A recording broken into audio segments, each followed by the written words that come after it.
Shalom everyone, and welcome to Busisiwe, blessed in English, Baruch in Hebrew, which means increase, fruitfulness, and multiplication.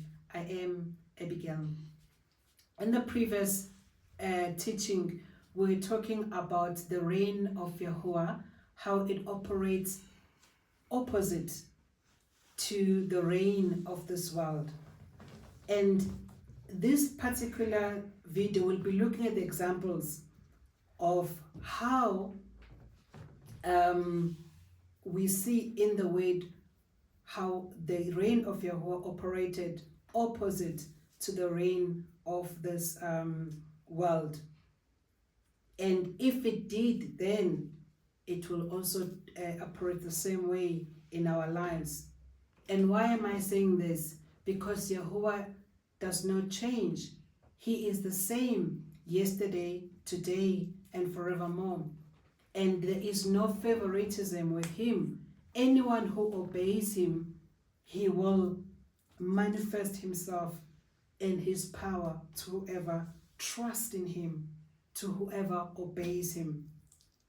And these are the examples that we can already see on how Yahuah provided for his people, which is opposite or which is not what the world system or what would expect in this world system. We're going to look at the book of 1 Malachi chapter 14 from verse 1 to verse 16, or 1 Kings chapter 14 from verse 1 to verse 16. This is the time of Eliyahu, otherwise known as Elijah. And it reads, "And Eliyahu, or Elijah, the Tishbite of the inhabitants of Gilead, said to Ahab, the king of Israel at the time, As Yahuwah Elohah of Israel lives, before whom I stand, there shall be no dew or rain these days except at my word.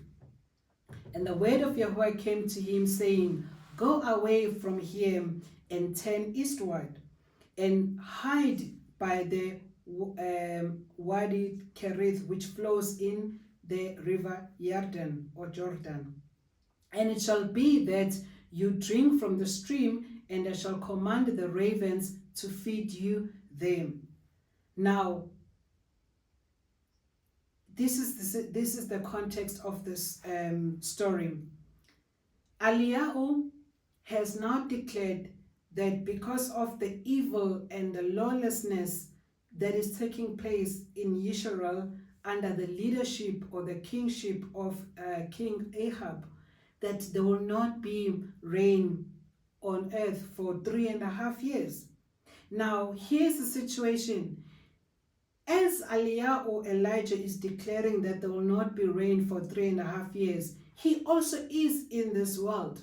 He also is in Israel or Israel. He also is here on earth. So he's also going to be affected, because there is only one place where the rain comes from, and the rain comes from the Shamayim. And if he now says that for 3.5 years there shall not be rain, where else is he going to get water? And now we then see how Yahuwah provides for his people who are in the world but not of the world. They are in a time of famine, because when there is no rain, there is definitely going to be famine, because they cannot plant, they cannot harvest, nothing. The earth is dry. There is no crops can grow when there is no rain for 3.5 years. So this is a typical example of never judge your well-being based on the economy of the country or of the world for that matter. The world can be operating in hyperinflation. The world can be operating in scarcity that has never been heard of. But in the midst of that hyperinflation, in the midst of that scarcity, Yahuwah always provides for his children. And that's why Daud, otherwise known as David, says, I have been young and now I am old, yet I've never seen the obedient forsaken, nor his seed beg bread. Obedient to what? Obedient to Yahuwah's ways of doing things, obedient to Yahuwah's kingdom, obedient to Yahuwah's reign, obedient to the way Yahuwah's system, not trusting the systems of this world or operating in the system of this world. Hence, the book of Revelations 18 constantly tells us, come out of her, my people. Come out of this world system. That includes a religious system, that includes commerce system, that includes health system, that includes education system, that includes justice system, all the systems of this world incorporated into one word which we title Babylon or Babel. Come out of it, lest you partake of a plagues. For if you are trusting in this system, when this system collapses, which will collapse, which has in a number of times collapsed, you will collapse with it. But if you're not trusting in it, if you have come out of it, you'll be able to flourish as it is collapsing. So this is an example that we see with Eliyahu, when the world system is collapsing as a result of the drought, as a result of the famine that is brought about by a drought in these 3.5 years. Yahuwah still takes care of his own, of those who came out of the system. Remember, Eliyahu came out of the system because he is the one on Mount Carmel that made a declaration, and they said, choose this day, stop having your one leg in and your other leg out. Is it Yahuwah that you're going to obey and follow, or is it Baal that you're going to obey and follow? Or is it the God of this world, Satan, that you're going to obey and follow? Or is it the God of the kingdoms of this earth, or the reigns of this earth, that you're going to trust in, that you're going to follow? Choose. Dare to make that choice. And that he then even made a further declaration, and he says, you know what, enough is enough. Let us see who is the real Yahuah. And the real Yahuah answers with fire. And he made a contest with these prophets of Baal on Mount Carmel. And then he said, come on, call them in, let us see. And nothing happened as they were putting those bulls on those altars. The fire did not come to consume their bulls. And he said, come on, is your Elohim sleeping? Wake them up. Do sacrifice, scratch yourself, cry out more. But when he spoke, Yahuwah manifested and consumed all those bulls that were on that altar with fire, for indeed he is an all-consuming fire. He provided. And how he provided was not according to our expectation, because according to world expectations, the only way that Yahuwah must provide is through the rain. So then when there's no rain, then what happened? Because you have defined him according to the world system, which in any case is the one that created the rain. The rain comes from him anyway. So he can cause any other thing other than the rain, any other thing that he created to make provision for you, for his children. And in this particular case, he commanded a raven. He commanded a raven to bring food to Eliyahu for breakfast, which was in the morning. We call it breakfast, but there's no breakfast in the word. It just talks about that the raven brought food in the morning and in the evening. And the raven brought bread and meat. Where did that bread come from?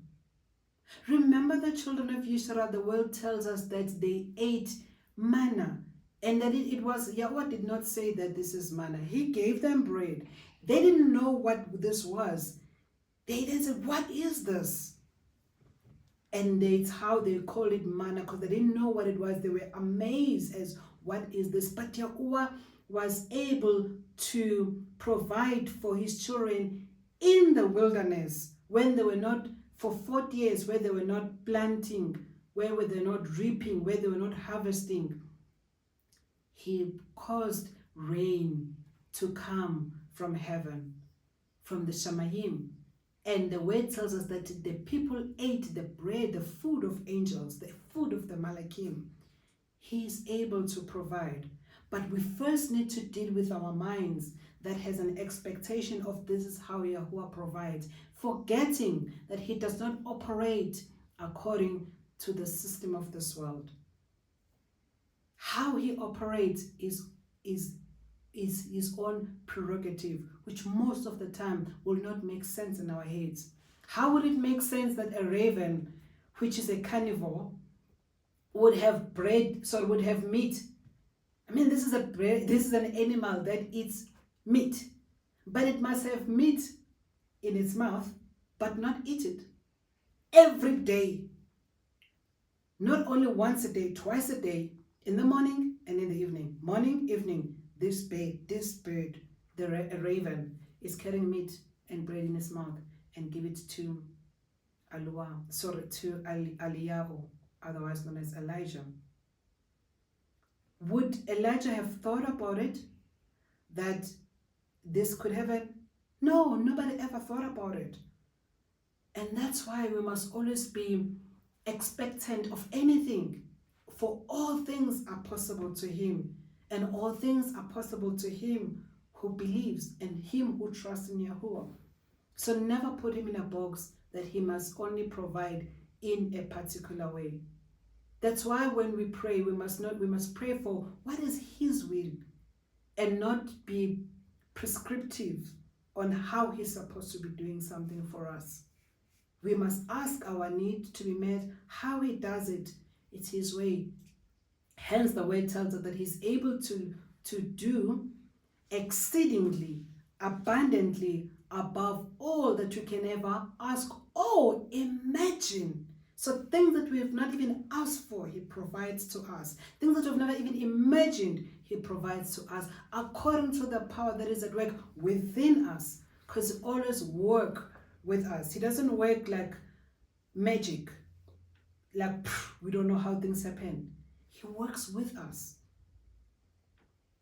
Ravens, a carnivore, yet they obeyed Yahuwah. It obeyed Yahuwah's word to take the meat with their and bring it to Eliyahu morning and evening without eating it. Verse 5, as we read 1 Kings chapter 14 from verse 1 to verse 16.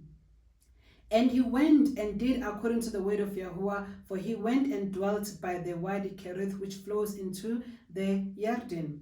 And the ravens brought him bread and meat in the morning, and bread and meat in the evening, and he drank from the stream. Verse 7, and it came to be after a while that the stream dried up. So the very same stream that was there where he was able to get his drink, it also dried up. 3.5 years without water is no joke. We've had time when there was no water for 5 days here in our suburb. It was a crisis. Thank Yahuwah that we had some water that we had saved, which had revealed to us that we are to save water. When people were running around in our neighborhood not having water, we had enough water. But that was just 5 days. Think about 3.5 years. That's a very long time. So this stream ran out. And it came to be after a while that the stream dried up, because there had been no rain in the land. Then the word of Yahuwah came to him, saying, rise up, go to Zarephath, which belongs to Sidon, and dwell there. See, I have commanded a widow there to sustain you. And he rose up and went to Zarephath, and came to the gate of the city, and saw a widow there gathering sticks. Now here's another typical example on how Yahuwah's ways does not operate in our thinking or in our ways. We would think that Yahuwah is going to send Eliyahu to some rich man or to some rich house or to some king of some sort who is wealthy, who has got so much possessions to take care of him. Instead, Yahuwah sends him to a widow, like a widow who she does not even have a husband. She's struggling. The very same person who is struggling by herself must provide for Eliyahu. How is this going to happen? How is Yahuwah working this one out? It doesn't make sense in our minds. It must not make sense in our mind, because we do not walk by what we see, but we walk by trusting His word. Hence, the obedient live by trusting in Yahuwah, or by faith, not by what makes sense, not by what we see. And he rose up and went to the Zarephath, and he came to the gate of the city and saw a widow there gathering sticks. And he called her and said to her, please bring me a little water in a vessel to drink. And as she was going to get it, he called and said to her, please bring me a piece of bread in your hand. Now, where is this piece of bread coming from now that Eliyahu is talking about? We are just told that this woman was getting water, and Eliyahu said to her, please bring me a little water in a vessel to drink. Nowhere in this do we hear about the bread being in this woman's hand, or the widow's hand. And exactly she responded as such. Verse 12, she says, as Yahuwah your Elohah lives, I do not have bread, only a handful of flour in a bin and a little oil in a jar. The widow says, I don't have bread. Actually, I only have the ingredients, because flour is an ingredient for bread. Oil is an ingredient for oil is an ingredient for bread. So what are we seeing here is, inasmuch as the widow had the ingredients, and the ingredients were not even with her outside, because she was gathering water and the sticks out there. These ingredients were inside the house. But Eliyahu was seeing the end from the beginning. Eliyahu was already seeing the bread, yet the woman is only seeing the ingredients. And this is the thing that most of us miss with how Yahuwah operates.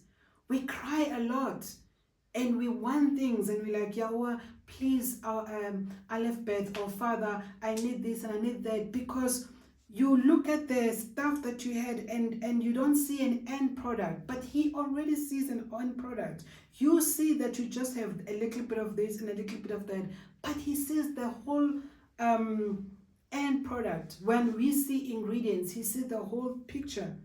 And that's also what happened with Moshe. When the Mitzrayim were chasing the Yisrael or Israelites, and in front of them there was the Red Sea, and behind them the army of Pharaoh, they cried out. And as they're crying out, Yahuwah said to Moshe, why are you crying out? What is that you have in your hand? Use it. Point this stick, the rod that you have, and then the sea will open. A lot of the time we tend to focus on that which we do not have. A lot of the time we always focus on what we know in our minds need to work out. And most of the time, that which we don't even look, that which we're not even looking at, that which is already even despised, it's exactly where our provision is coming from, as which Yahuwah is going to use to provide for us. The very same stick or the rod that Moshe was holding, he didn't think that it could be used to open the Red Sea. The very same ingredients, the very last ingredients that the widow had, she didn't see beyond that. She just thought it was just going to be the last meal and they were going to die. Never limit Yahuwah by what we know or what we've seen happening, because his reign, his system does not operate as per the system of this world. And see, I am gathering a couple of sticks, and shall go in and prepare it for myself and my son, and we shall eat it and die. And Eliyahu said to her, do not fear, go and do as you have said, but make me a small cake from it first, and bring it to me, and afterwards make some for yourself and your son. Verse 14. For thus said Yahuwah Allah of Israel, the bin of flour shall not be used up, nor the jar of oil run dry, until the Yom Yahuah sends the rain on the earth. So she went and did according to the word of Eliyahu, and she and he and her household ate for many days, for many yomim. Verse 16, the bin of flour was not used up, nor did the jar of oil run dry, according to the word of Yahuwah, which he spoke by Eliyahu. So we see Yahuwah's provision. The very same last ingredients that the woman had, which was the flour and the jar, that she said, after I've used these ingredients, I would eat it with my son and then I will die. But Yahuwah, we see him providing in a way that the very same, bread, the very same flour, as it says, verse 16, the bin of flour was not used up. For 3.5 years, this flour was not used up. How does that make sense? Not in our minds. Only in the reign of Yahuwah that it operates. And we saw a practical example of this, Yahusha even doing with how he fed 5,000 men, excluding women and children. He fed 5,000 men, excluding women and children, with 5 loaves of bread and 2 fish. 5,000 men. So, and we know that women in ratio, they are more than men. So if you were to use example, this is not statistically proven, it's just for example that in the ratio, women are more than men. Assuming that for every man that is there, there are 2 women. So it means there were 10,000 women if there are 5,000 men in this particular case. So you're looking at 15,000 people plus their children having 5 loaves of bread. And how did that happen? There's not 15,000 loaves of bread that fell from the sky. The very same 5 loaves of bread, as they were, after he gave thanks, after Yahusha gave thanks, he broke it and gave it to the disciples. And as the disciples were breaking it and give it to another, and they break it, as they were breaking it, it was not, it didn't get finished. It multiplied in their hands as they are breaking it. Which I said earlier on, the kingdom of Yahuwah operates opposite to the kingdom of this world. The kingdom of this world says keep, but the kingdom of Yahuwah says give. As you give, it increases. As you give, it multiplies. As you break and you're sharing, not keeping it or hoarding it to yourself, it multiplies. And the same happened with fish. The same 2 fish, it kept on. As they're breaking it, it just like, wait, why is it not getting used up? Why is it not finishing? Up until they were able to even take leftovers. The word tells us that they packed 12 baskets of loaves of bread as leftovers. This is how Yahuwah operates.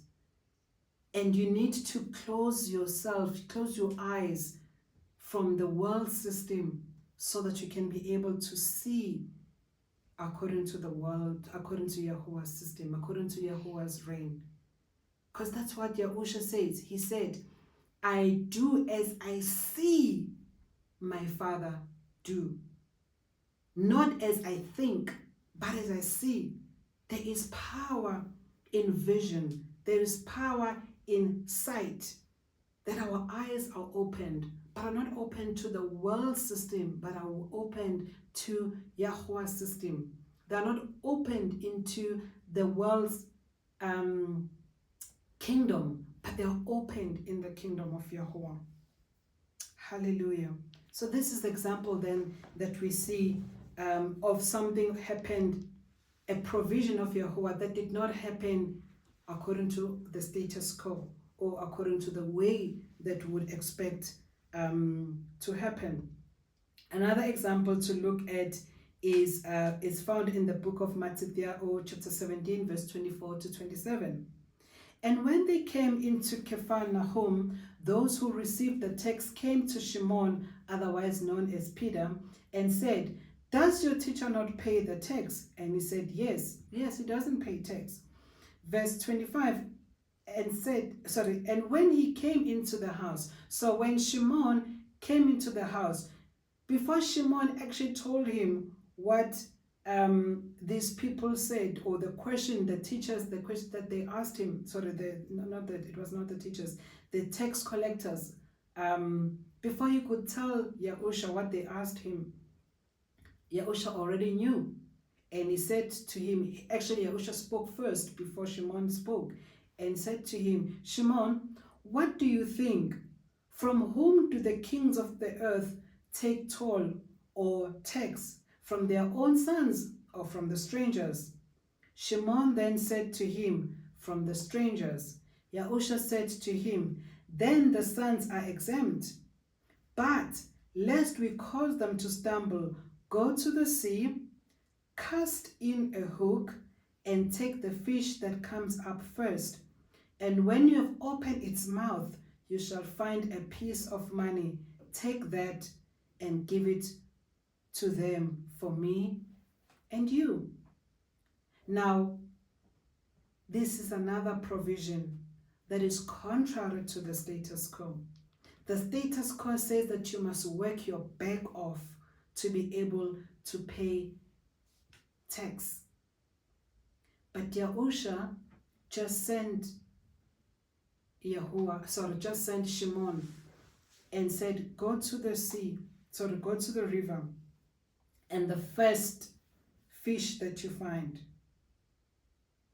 He said, go to the sea, cast in a hook, and take the fish that comes up first. Who would expect money to be in the fish's mouth? No one. And how much money was there that it could pay the annual tax for 2 people? But Shimon couldn't say to Yahusha, "That doesn't make sense. Where have you heard of such thing?" And that's why even earlier on, when he said, later, after the resurrection of Yahusha, when he appeared to them, they said that they had been fishing the whole night and they could not catch any fish. And when he appeared to them during the day or in the morning, he said to them, "Cast out your net this side." And then they said to him,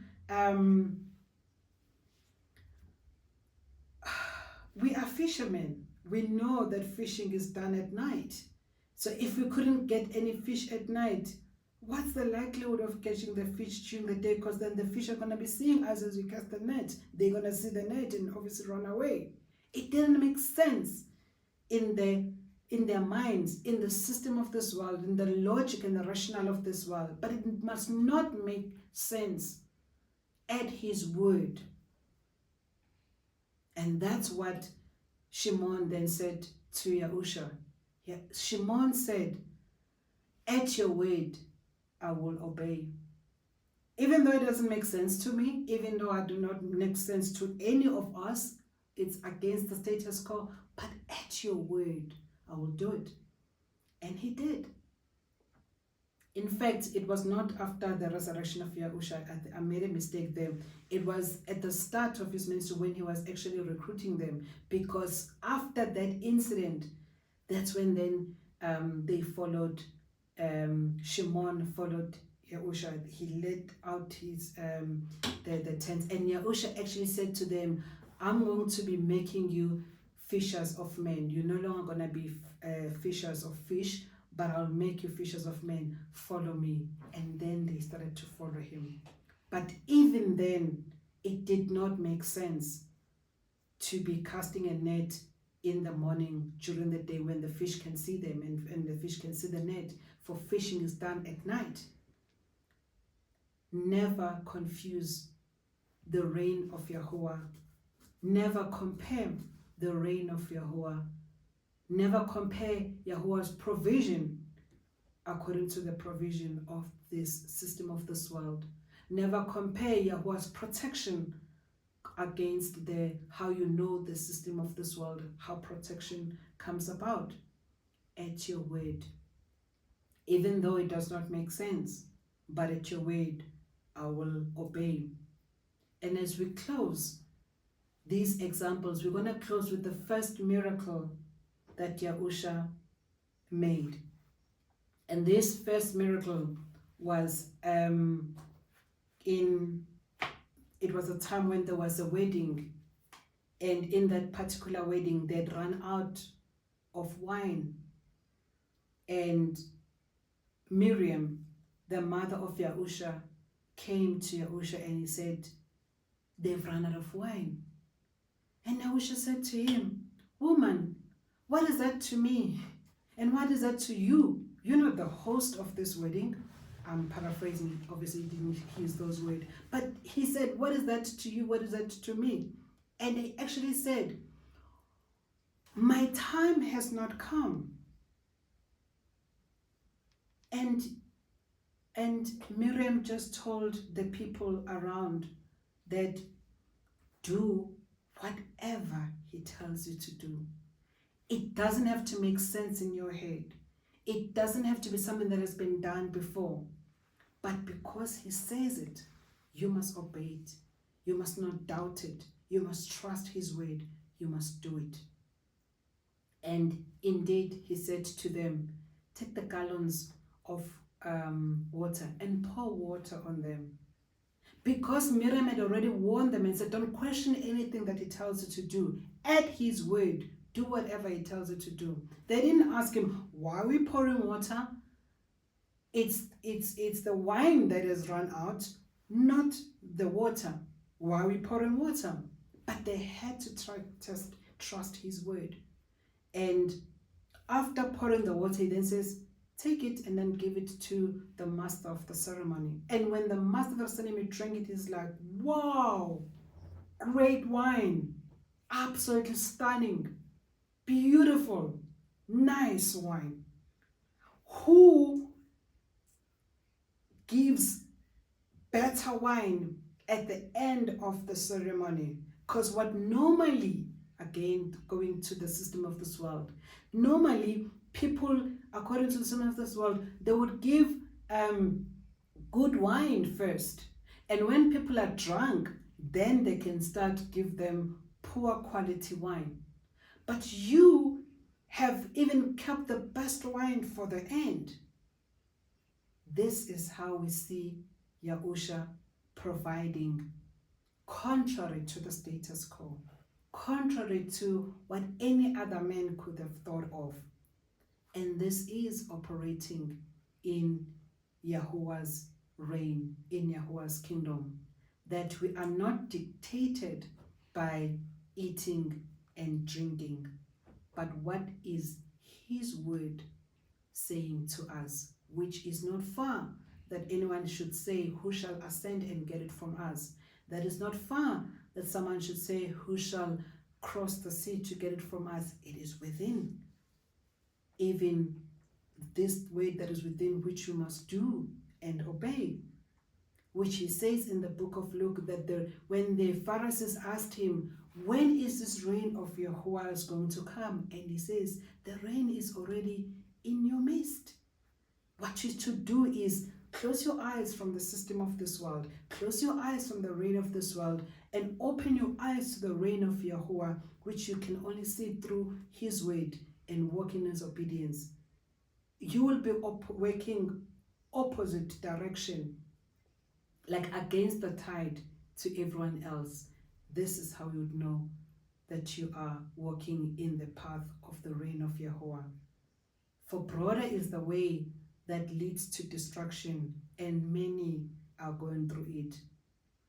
But narrow is the path that leads to everlasting life. Narrow is the path that leads to the reign of Yahuah, and very few find it. If you want to test what you are doing, whether it is in the reign of Yahuah or is it the reign of this world, whether it's in the system of Yahuah or is it the system of this world, check the numbers.